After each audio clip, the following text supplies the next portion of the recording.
जय जय। जा से होता है जन्म और या से होता है यम।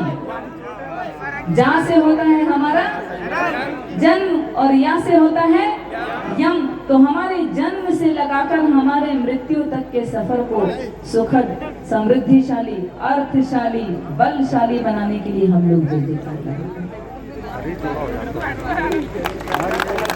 हम सुखी जीवन जीने के लिए जय जयकार लगाते हैं। इधर धार्मिक आयोजन चल रहा है या हम जय जयकार कर रहे हैं, ये हम अपने आप को निखारने के लिए ही जय जयकार कर रहे हैं।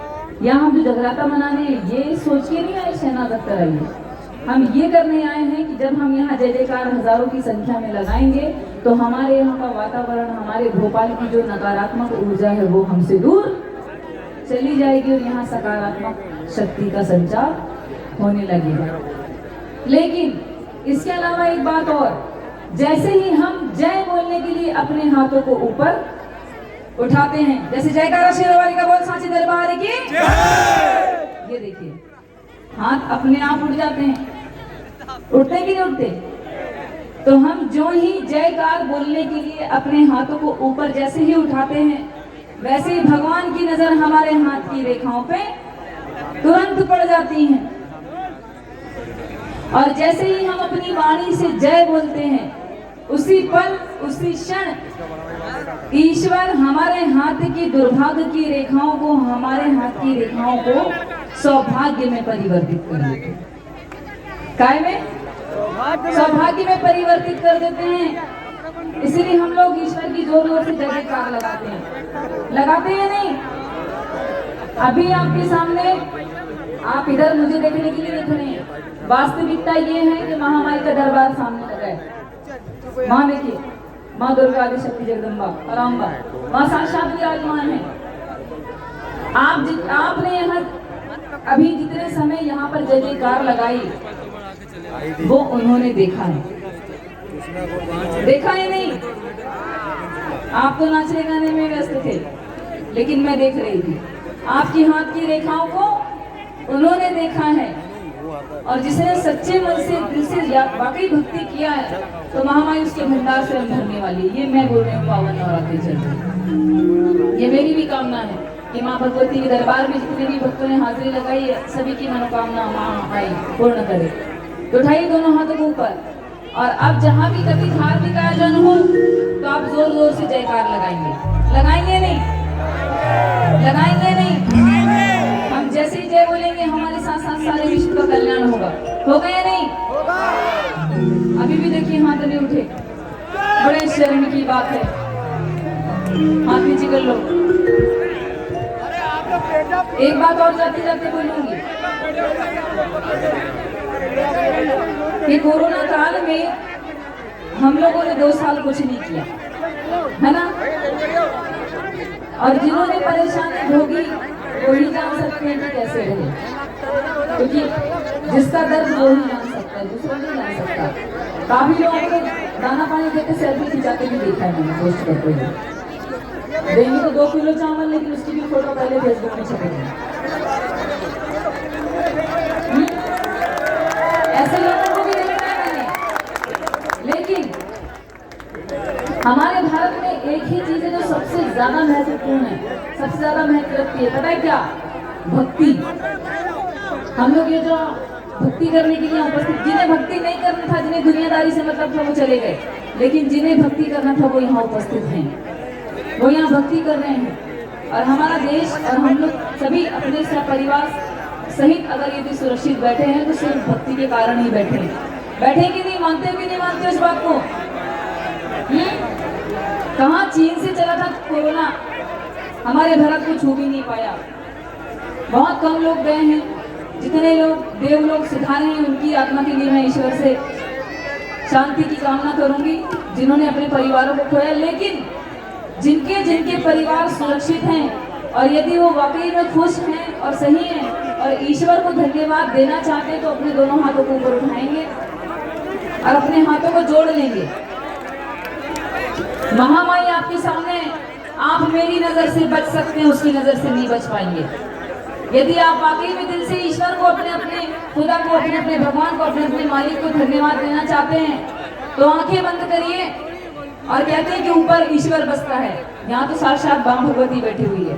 अपने हाथों को जोड़कर आंखें बंद करके मेरे साथ दोहराइए कि हे ईश्वर, आपने कोरोना काल में हमारी और हमारे परिवारों की और इस समस्त संसार की जो रक्षा की है, वैसे ही हमारे जीवन काल तक रक्षा बनाए रखें। आपको कोटि कोटि धन्यवाद। ये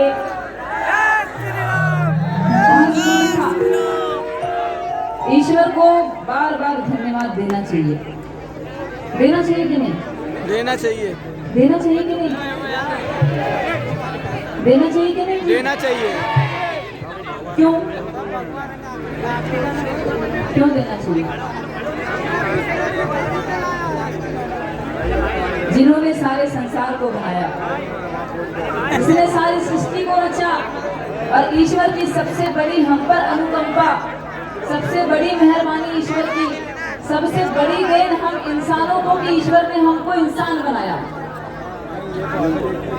सोचिए कि अगर पशु बना देगा तो हम पेड़ पत्ती खा रहे होते कि नहीं? सोचिए कि ईश्वर के हाथ में सारे पत्ते हैं, जिस दिन चाहेगा पालन करेगा, कर देगा या नहीं कर देगा? ईश्वर को इसलिए हमको हमेशा धन्यवाद देते रहना चाहिए, हमारे परिवारों को सुरक्षित रखने के लिए। सोचिए कि हमारे दिमाग को ईश्वर ने कुछ बिगाड़ा नहीं, हम कितना सारा कर्म कर लेते हैं, लेकिन फिर भी सारे सुख सुविधाएं हम भोग रहे हैं, लेकिन हमारे मन में थोड़ी सी भक्ति, थोड़ी सी श्रद्धा, थोड़ी सी भाव ईश्वर के लिए होना बहुत जरूरी है। जरूरी कि नहीं? मैं नहीं जानती कि लोग मेरे बारे में क्या धारणा रखते हैं, एक भजन गायिका के रूप में, एक सिंगर के रूप में, या एक लड़की के रूप में, या एक नारी के रूप में। हाँ, इस बात से कोई फर्क नहीं पड़ता, लेकिन मुझे इस बात से फर्क पड़ता है कि मैं संसार में बहुत सौभाग्यशाली हूँ कि मुझे ईश्वर का गुणगान करने का अवसर प्राप्त हुआ है। हुआ या नहीं हुआ है? और ये सारी जिंदगी मेरी भक्ति करने में गुजर जाएगी। मैं ये सोच लेकर नहीं आती कि मुझे करना क्या है, मैं ये सोच कर आती हूँ कि मैं यहाँ आई हूँ तो जगराता भक्ति भी हो, भक्ति के साथ साथ आपका मनोरंजन भी हो जाए, आप भजनों से भी बोर ना हो। और ये हमारे हिंदुस्तान में सबसे बड़ी बात है कि 5 ढेलों में मुरली बदनाम के साथ साथ हमारे लोग भजन भी बजाते हैं। बजाते कि नहीं बजाते हैं? सबसे बड़ी बात है ये, हमारे भारत में संस्कृति में देखने मिलेगा और कहीं नहीं। उठाइए दोनों हाथों को।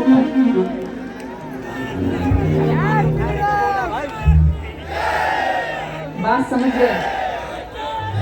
समझ गए मैं जो कहना चाहती थी?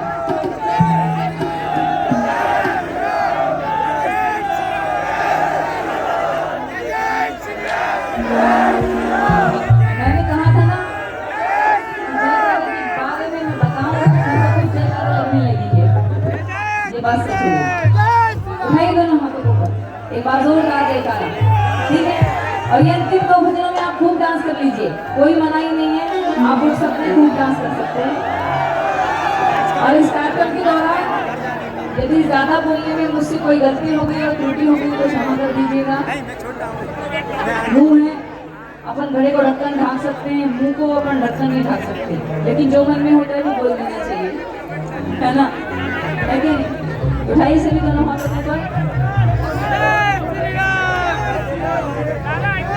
कोई संकोच ना करे जयकारा लगाने में, कोई ये ना सोचे कि 4 लोग क्या कहेंगे, कोई जयकारा लगाने में संकोच ना करे, और कोई ये भी ना सोचे कि वो 4 लोग क्या कहेंगे। मुझे तो आज तक 35 साल की उम्र में समझ में नहीं आया कि वो 4 लोग हैं कौन। सही में आज तक दिखाई नहीं दिए मुझे वो 4 लोग। सब लोग बोलते हैं यार 4 लोग क्या सोचते, अरे यार 4 लोग कहाँ है वो 4। और सोचिए कि जिसने इस डायलॉग को बनाया वो कितना बड़ा वाला होगा, कितना बड़ा हो गया।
अपने